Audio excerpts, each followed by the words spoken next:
Hello everyone. Can I have your attention for like a couple of minutes? I don't know whether you know what we're trying to do over here. I'm from SIFE, the Students in Free Enterprise, and we're working on a project and trying to raise awareness of hunger in our community. And at the same time, we're trying to raise funds, monetary funds, any non-perishable food items which will benefit the food bank of Somerset County. And I would like to introduce to you Brock Hauselman. He is the advisor of the RBCC One Club, and he also used to be a professor for English here. And he would like to talk to you a little bit about the issue of hunger, the causes of hunger, and what you can do to fight hunger. Woo! Thank you very much. It's a pleasure to be here. I think this is a great event. I've never seen anything quite like this at RBCC, so it's exciting. I want to talk briefly about hunger in two places.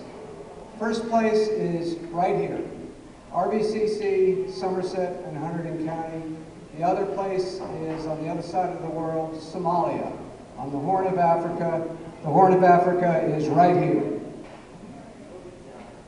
That's the Horn of Africa, where there is a famine going on. Tens of thousands of people, mostly children, have been starved to death in the last 6 months or so as a result of a drought and other causes. And some 13 million people in that area are at risk of starvation. But let's come back to Somerset and Hunterdon County, which, as you may or may not know, are among the 10 richest counties in the entire country. So why, of all things, are people hungry by growing numbers in Somerset and Hunterdon County? There are also students at the college who I know from personal experience are hungry. There are students who come here, who may be here now, who have other expenses to meet, and they come here, they may have skipped breakfast, and they simply do not have enough money to afford lunch. That's hunger, that's the way it works. But why is there hunger in this area? Obviously there's no drought as there is in Somalia. Well, that's not entirely right. There actually has been a drought in the southern half of the United States this past summer. It's the worst that they've had in years, but it hasn't cut back on our food any. There's still plenty of food around. Droughts in the U.S. don't affect us very much. The reason people are hungry in Somerset and Hunterdon counties is very simple, and you all know what it is. There's a recession going on. Unemployment is through the roof. Many people, many households have been without work, without income for months on end. American households spend about 10% of their income on food.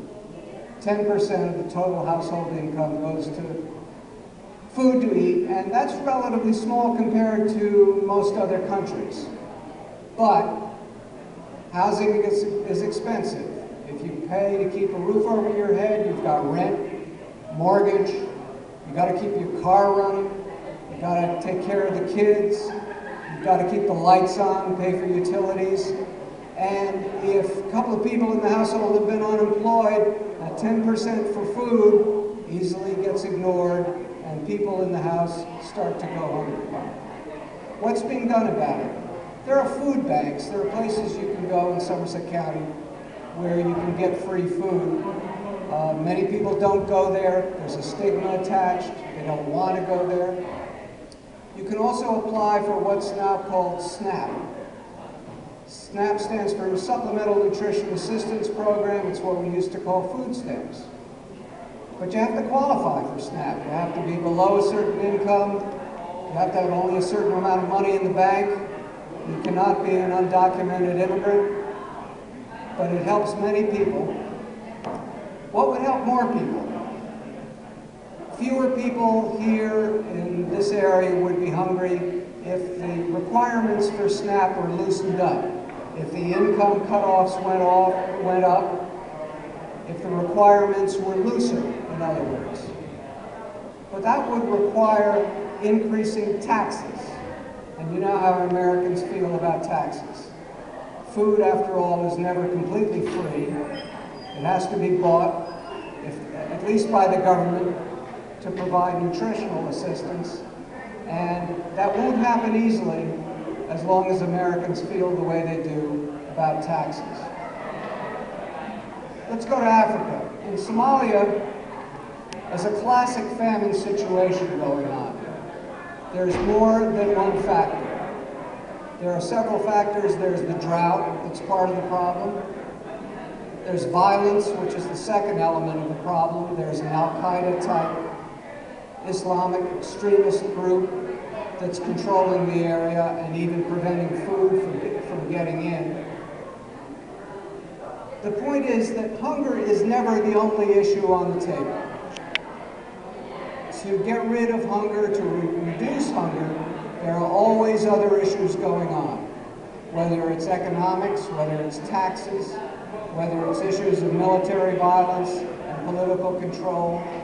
That's why people are hungry, because there are other interests, other priorities that are competing with it, even though it may seem like hunger is the most outrageous thing in the world, especially in parts of the world that are as wealthy. But in Africa, there's something else that's been going on that's interesting.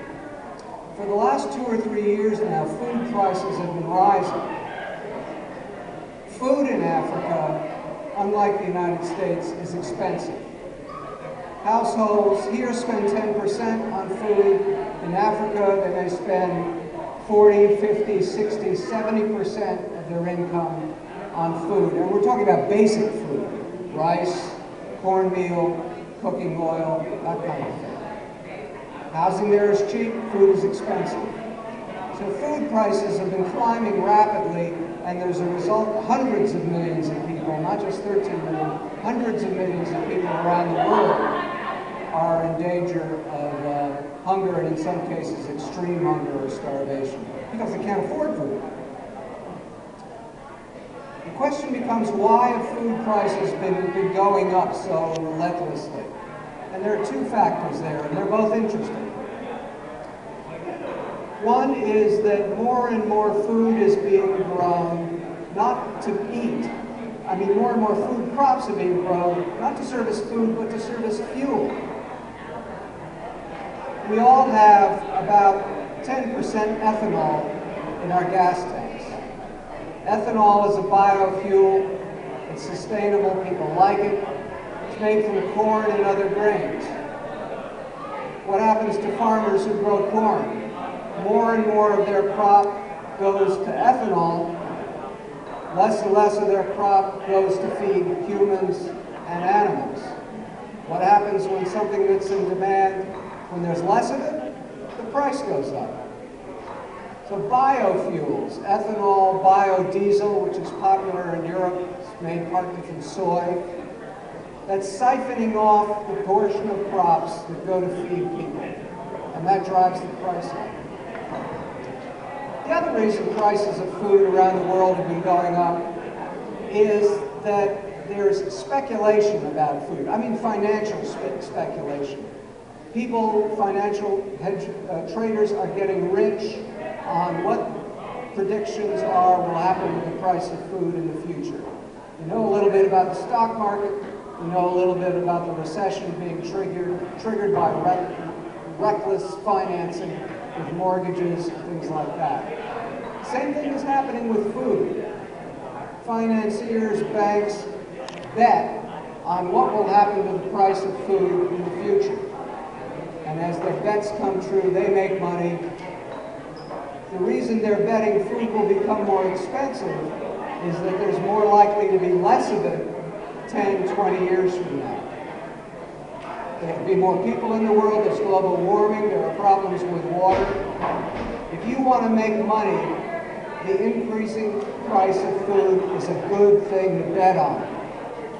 Unfortunately, what it does is it drives the price of food itself up.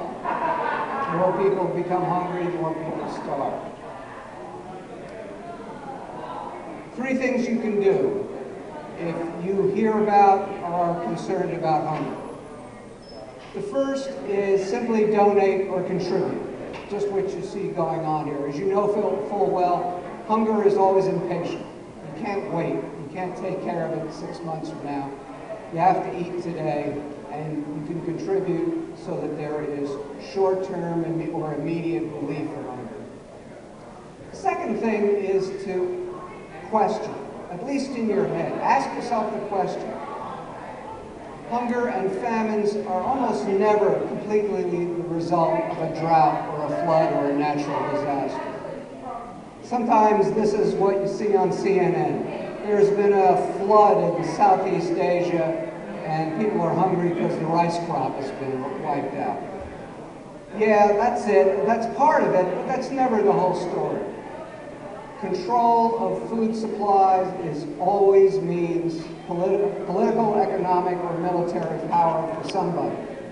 And you have to kind of set your head to ask yourself, who's got the power in this hunger situation or famine situation? Who's got the control? And it's not just nature. The third thing to do is to write somebody. Write your congressman, you can do it on the internet, write your mayor, write Governor Christie, write your local freeholders. And by write, I don't mean a full letter. I mean a 3-sentence email that says, hunger is outrageous, it shouldn't be happening, you're in charge, you're the leader, do something about it. And you may think that's just the kind of email that you can't believe it would do any good at all. But believe me, political leaders in the United States get tons of mail about create jobs, about lower taxes, about do something about immigration. They do not get much mail at all about poverty, about hunger. They themselves individually, some of them at least, may be concerned about hunger, but they're concerned about being re-elected more. And they'll tune in on what they think the voters are concerned about. What you can do is let them know that you're out there using your voice, you're concerned about it. They will listen. That's one reason I like ONE as an organization, and the ONE Club in particular. ONE does not raise money. ONE wants your voice, wants you to sign petitions. They may go to Congress. The petitions may go to the United Nations leaders for world problems. They have nearly 500,000 signatures now on a petition to go to the leaders of the 20 largest nations concerning the hunger, the famine in East Africa. So the three things you can do are donate, question, and write. Thank you very much. Thank you. Woo!